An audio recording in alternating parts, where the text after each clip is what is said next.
Bill O'Reilly joins us from BillO'Reilly.com. His latest book, Killing England, is a #1 New York Times bestseller. Welcome to the program, Bill. How are you? You got the sniffles back or what? Yeah, I do. I don't. You okay? Yeah, I'm okay. I'm okay. You all right? You sure? Yeah, I'm good. I'm better than I would be if I were living in San Francisco and I was reading the news. And before we get to that, I want to help you out on the sniffles front. I'll do most of the talking during this segment, okay? What a surprise. All right, Kate Steinle, this is heartbreaking. All right, that's number one. Every American, you have a family, 32-year-old woman, walking with her dad on the pier at San Francisco, and all of a sudden she's shot in the head. So it doesn't get worse than that. Father, it dies in the father's arms, says to the father, last words, Dad, please help. You know, it doesn't get worse. That's about as bad as life gets. So you take that and then you say, well, we have to have justice because in America we're a system where justice is demanded, or at least we were. We are no longer. So who killed Kate Steinle? Zarate did. But the jury found that it might have been an accident. However, Jim Steinle, Kate's father, and the man in whose arms Kate died, was at the trial every day and said justice was delivered, but it really wasn't justice. Okay? So he was there. He saw it. And he says to the jury, looks him in the eye, and this is probably the most honest man I've ever covered, Jim Steinle, says justice was rendered, but it wasn't justice. So that's what we have to take away from the trial. But who really killed Kate Steinle? The city and county of San Francisco and the politicians who run it killed him. Because that man, Zarate, had 7 felony convictions in this country, had been deported 5 times, come back 6 times. They had him in jail in San Francisco County. The feds asked for a waiver to detain him, and the sheriff of the county let him out, and he killed Kate Steinle. Okay, so just because he was found not guilty doesn't mean he didn't kill her. He killed her. Bill, I have not been following this court case all the way along because I just assumed that he was guilty. He was going to go to jail. Yeah. I am so baffled by this.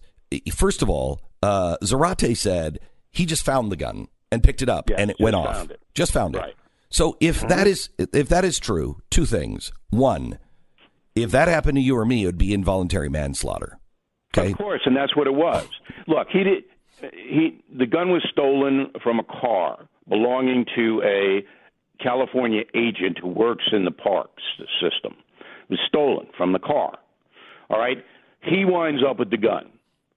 The only piece of evidence that would knock him out of second-degree murder is that the bullet that hit Kate in the head ricocheted off the concrete on the pier, and that was established as fact. Okay, I understand that, and in our system, that's reasonable doubt of intent. That's reasonable doubt. But involuntary manslaughter is exactly right, Beck, even though you have the sniffles. You saw through that, and that's what it should have been. So why did they not charge? It's California. It's California. That's why.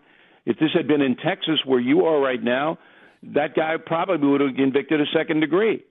But I don't want to undermine the jury system. I want to lay the blame where it belongs, on the city and county of San Francisco, on Senator Harry Reid, and on Senator Mitch McConnell. That's where the blame lies.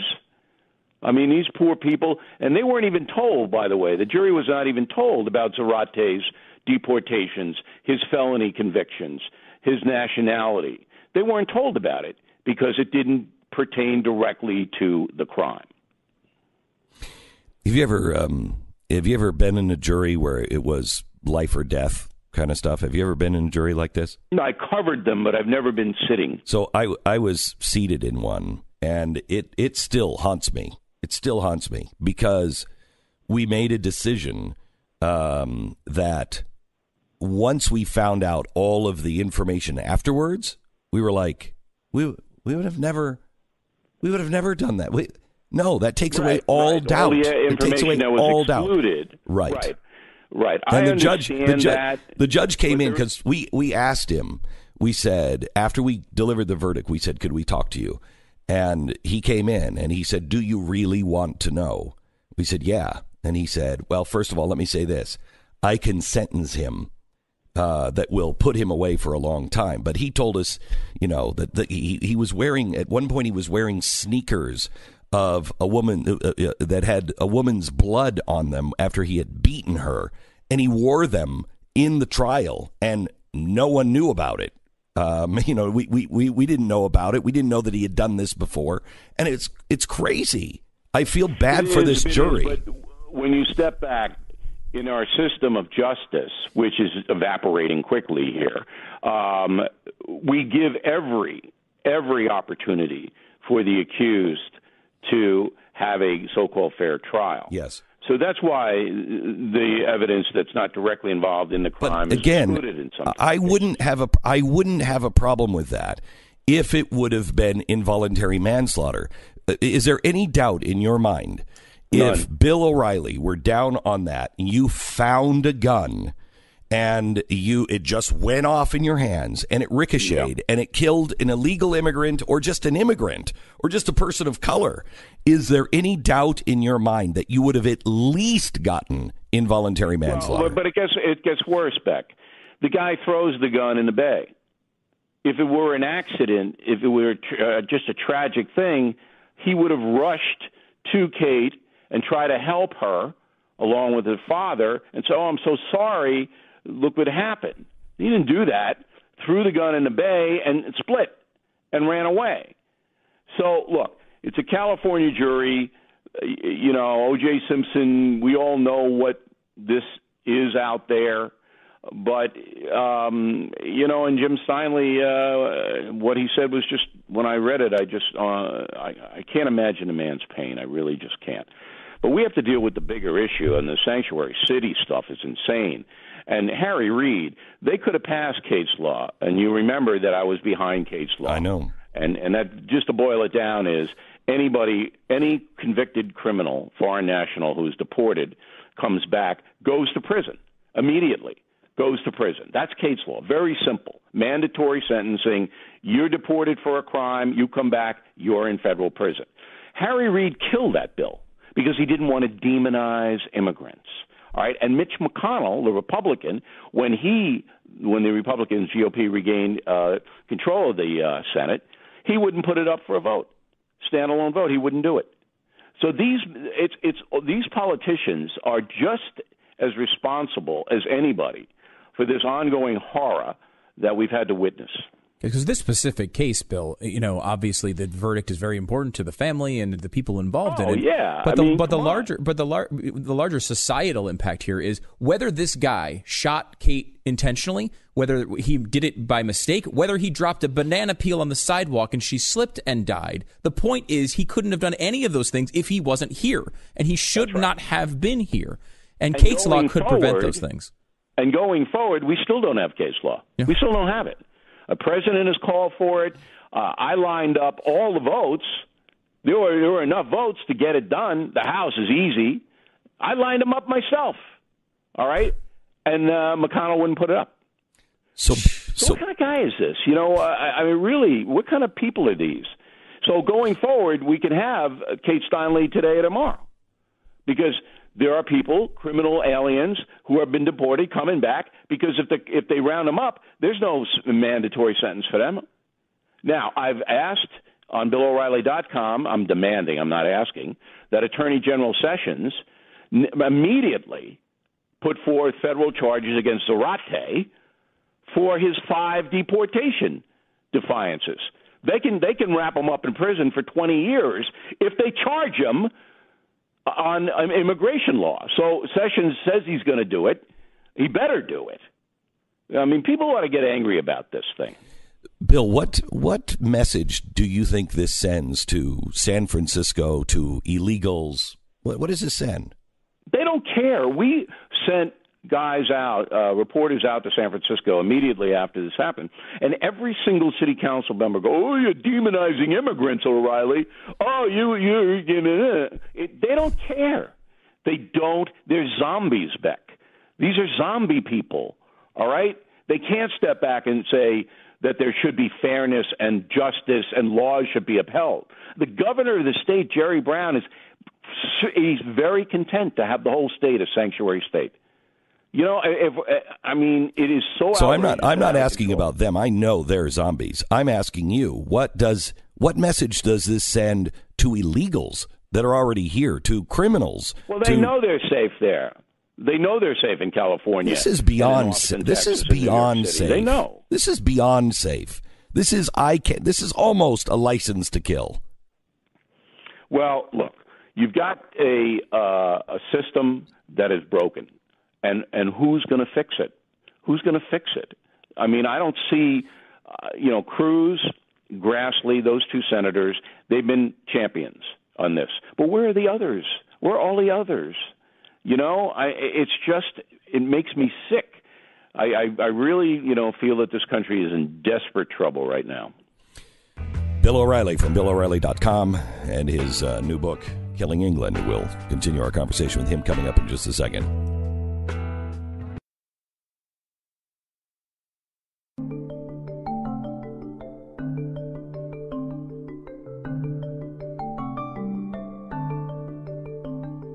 Glenn Beck. Bill O'Reilly from BillO'Reilly.com. Let's switch to another worthless topic on Congress. The tax bill. They now have 49 out of the 52 senators. Are they going to be able to pass this today? Yes, they will. They'll make some other tweak. They get one or two more on board. And, shouldn't be this hard, but, again, you're dealing with a body that is not looking out for the folks, in my opinion. It's all about them. And, once you get into that zone, how can they be so get anything done? How can they be so myopic where they are giving these giant breaks? And I'm for the business tax going down. I'm absolutely for it. But but then to not give the break to the average person is nuts. Is nuts. Well, they are, though, in the sense that if you really analyze the bill, it does help. It does help the working class in America. Help. I mean, it's not fantastic, but it's something. And then the wisdom is that when you stimulate the economy to this extent, and you mentioned it at the top of the hour, that there'll be more jobs available for everybody, and then the market will drive salaries up, so that you will make money from this bill, not only by getting a tax cut, a little bit of one, but your opportunities will expand. So, I mean, I think that's the overall arch on it. The bottom line here, too, and no one's talking about this, the bottom 80% of families currently pay 33% of all federal taxes and would get 37% of the tax cuts. So they pay 33, would get 37% of the tax cuts. The top 1% currently pays 27% of all the taxes, but would only get 18% of the tax cuts. So, I mean, they keep acting as if they're only giving money to the rich here. That's not true at all. Yeah, you're giving more. Well, the big thing is the economy. That's the big thing. If you have a president who stimulates the economy to the extent that everybody who wants to work can and salaries go up, that's an effective administration domestically. So that's what this is all about. Democrats, of course, don't want Trump to succeed, so they don't care how good the tax bill is or how good the economy is. They'll try to sabotage it. So the economy and the numbers, what is Trump thinking by just tweeting all this nonsense? This should have been a great week. He just doesn't think. I mean, that's the problem. I'm not a psychologist, and I'm not going to get into that, but you're absolutely right. I have said it from the very beginning. It's about accomplishments, not feuds.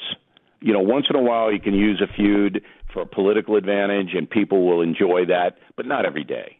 You got two big accomplishments. The economy is on the move, and you've hurt ISIS badly. That's what you should be tweeting about. Yeah. Tell me what you thought of the Pocahontas moment.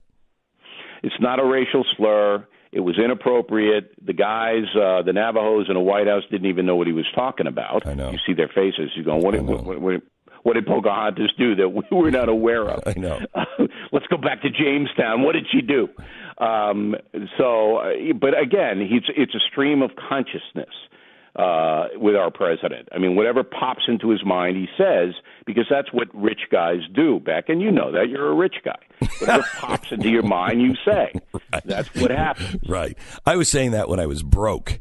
And that may lead to me being broke again, but you weren't sober then, right? Yes, so you're exactly right. It was a whole different track. Yes.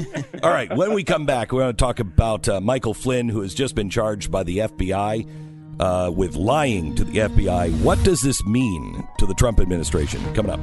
Glenn Beck.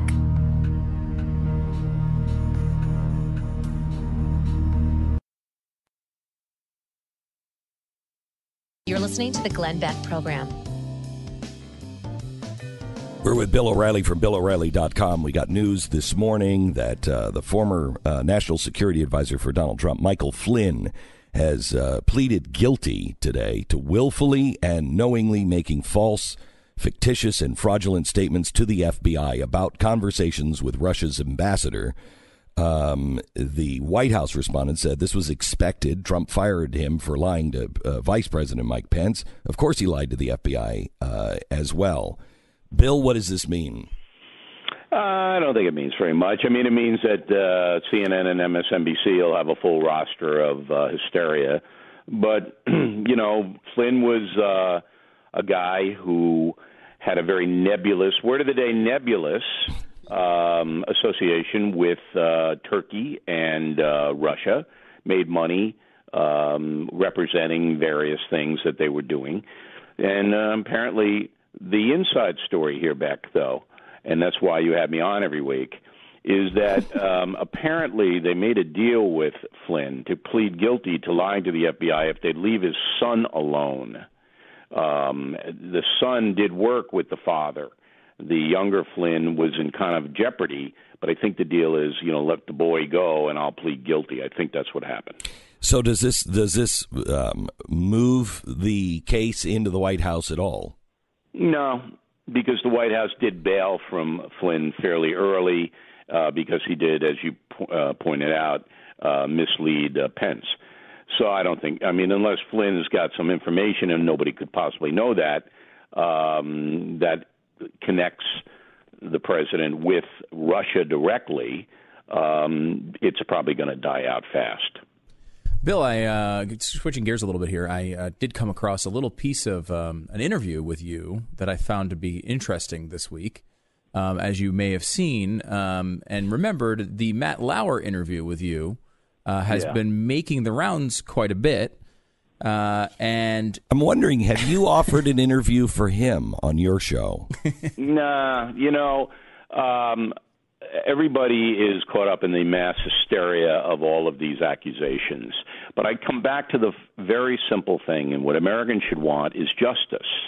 They should want justice, and nobody should be abused in the workplace. So when you keep your eye on that, and I think nobody would disagree with that, you can start to move through some of these things in a responsible way, unlike the press, which every headline is a conviction now. So Lauer, who I've known forever, but I'm not a friend of his, what he did in my interview in September when Killing England, and people don't know that, but I was promoting the book. I was promoting Killing England. And I knew that NBC was telling Lauer, hey, you got to be tough on O'Reilly. You got to ask him all. They did 7 minutes on your firing and 2 on the book. And I didn't mind. Now, all I want is my say. I went in there and, they did 7 on that and 2 on the book, and fine, the book becomes number 1, and I did what I had to do to promote the book. But as far as Lauer is concerned, absolutely knew what he was going to do, what he was going to say. And if you look at the interview, I answered his questions honestly. Now, he doesn't look good because all the while he was asking those questions, he had to know that all of this stuff that he has now admitted was in the background. So how do you do that? I don't know. I don't know how you do that, but that's him. He has got to deal with it. So, Bill, you just said, every accusation is a conviction now. Except when it comes to Congress. That's not happening. Well, it is though. Conyers is done. All right. I mean, his guy can say, I gotta stay. He's finished. All right. So, and I expect he'll be out next week. And they'll say his health is bad. Yeah. I mean, that's what that is. Right. And Franken's done. You think Franken's done? You think Franken's out? He's out because the Senate Ethics Committee can't give him a pass. They can't. And they'll come back and go, Frank, And I actually recused myself from Franken because I despise him so much. And I told my audience on BillO'Reilly.com, look, I'm not going to comment on what Franken allegedly did or did not do because I hate him. Hate is a bad word. I despise him. He's a liar. You hate the things that he does. I've known him forever. And he is the lowest of the low. You don't get lower than Al Franken, so I can't analyze what this situation is. But if he has no future, he's done. And the ethics committee will come back, and there'll be other people that come in and say whatever they say, and then. And so, what about Roy? What about Roy Moore? Now that's a more interesting topic, Moore, because I think Moore is going to win. I think he is. Yeah, I do too. In December 12th. Yeah. Now, is he going to win because he's the greatest guy? No, he's going to win because people in Alabama hate the press more than what he allegedly did. So I don't think that's what's happening. No, I don't think. I think they're just willing to look away and say, "I don't know what the story is because I hate the press so much." I don't. I think it's more emotional than that. I think it's there is a. If you look at the polling on it, okay. The majority of Alabamans, not people who are going to vote for Moore. And by the way, I would not vote for Moore. I would not cast a ballot for the man. Okay. But the majority of people who are going to vote in the election, all right, they say that the press is despicable and we don't trust them. So that's people rationalize their actions. That's the rationalization. Well, we don't know what he did. But the press is dishonest, so we're going to give him the benefit of the doubt. So then he'll get in there, and I think the Senate will bushwhack him, and then the governor of Alabama eventually have to appoint somebody to take his place. I think that's how it's going to come down. You think the Senate is going to bushwhack him? I think so, because the Republican Party can't be tied to him.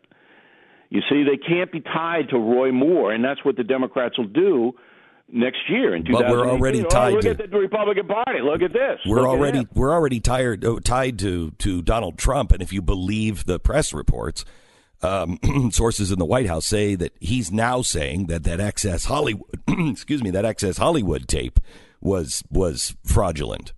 Okay, now we go back to stream of consciousness. See, I don't take any of that seriously. I don't take any of that seriously. But I will tell you this. I'm going to make a prediction here on the Glenn Beck program. I wish I had the English accent to do it, but I don't.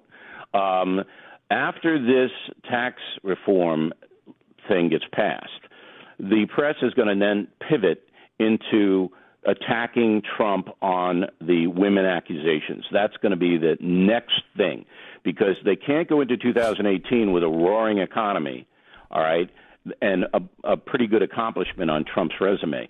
They've got to take him down personally.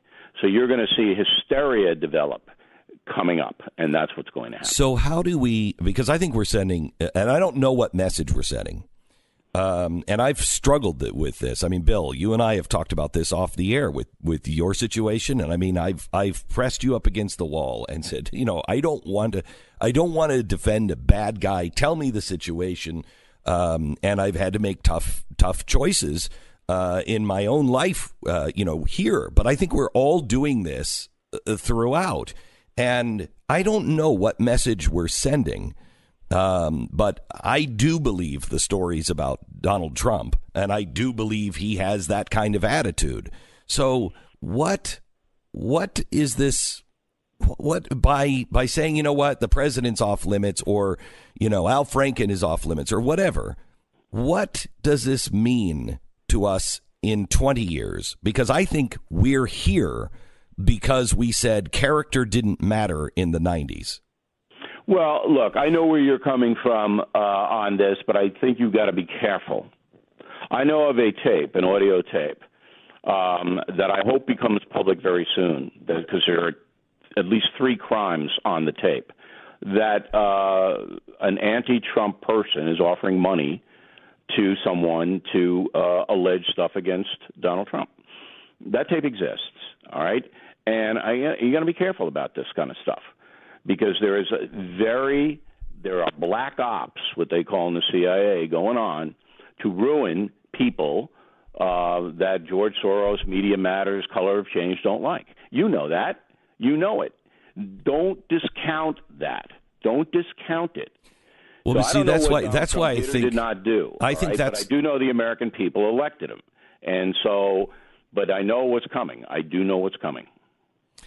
So that's kind of where I'm at. Is we will say, I'm going to give the person in politics the benefit of the doubt, because I don't know, because politics is so slimy that I don't know what the truth is here. That's right. And you can't know the truth. So therefore you can't form judgments. You've got to be if you're fair-minded, very circumspect on it and very cautious. What's the appropriate way to look at these, Bill? Because I have really struggled with this. These things come out and we're forced to try to make, without a court case, without a real accusation, without any charge being filed, we have to try to sit here and analyze through the media and random reports. You can't, because the media is never going to tell you the truth, and they're gonna hang you in the headline, whoever you are. If you think this is going to stop, it's not. And next week there'll be 5 other people, and then once you get into the campaign season in 2018, almost everybody who runs is going to be slimed in some way with this kind of stuff. It's just too easy to do. It's so easy to do. And I saw Americans have got to be aware of that. This thing is pretty much out of control right now. I saw the thing with Garrison Keillor, and if what Garrison Keillor says is true, and look, I think Garrison Keillor is talented, and I know I'm a rare bird on this one. I think he's talented, but he stands for almost everything that I stand against. However, that being said, if what he says is true, it's insane. To fire him was insanity. Because absolutely.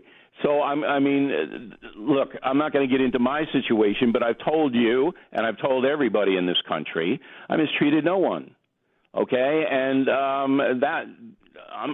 there is no deviation from that. And so, you go on, but am I angry? I'm angry through the roof about this whole injustice in the media. So the media drives this stuff. But if there's evidence that you see, like a picture, Al Franken, or a police report, Weinstein, sure, that evidence has to be taken into account. But if there isn't, it's just like Garrison Keillor saying, I touched somebody on the back and now I lost my job. You got to take that seriously, even if you don't like the guy. So you said before, Bill, you wouldn't vote for Moore. What was your decision-making process on that? I just don't think the guy is a problem solver, or he's a pure ideologue, all right, who has put forth a platform that I just don't think represents the country. And I don't know what he did or didn't do. I just don't know. So you're not making it on the charges. He sputtered around it. Mm-hmm. Sputtered is a good word. But when I see Gloria Allred involved in trying to get him, then I go, okay, look at this. Yeah, you roll your eyes. So anyway. Yeah. Right. Okay. Right. Bill O'Reilly, thank you very much. Can I say one more thing before you guys go to the British woman? Mm-hmm. Yeah, go ahead. Okay. BillO'Reilly.com has an unbelievable Christmas promotion, and Glenn Beck needs this. Ooh. If you buy 3 gift certificates for premium membership, Beck, you get 4 free books. That's 7 gifts. So you could give your gifts to your staff, take care of everybody. But there's 12 days of Christmas. There's 12 days of Christmas. It still leaves me wanting the pipers and the maids of milking. Then do 6 gift certificates to BillO'Reilly.com, okay? And then you'll get 8 books. That's 14, and you've outgunned your 12 days of Christmas. I don't know 6 people that like Bill O'Reilly. BillO'Reilly.com. Thank you, Bill. I appreciate it.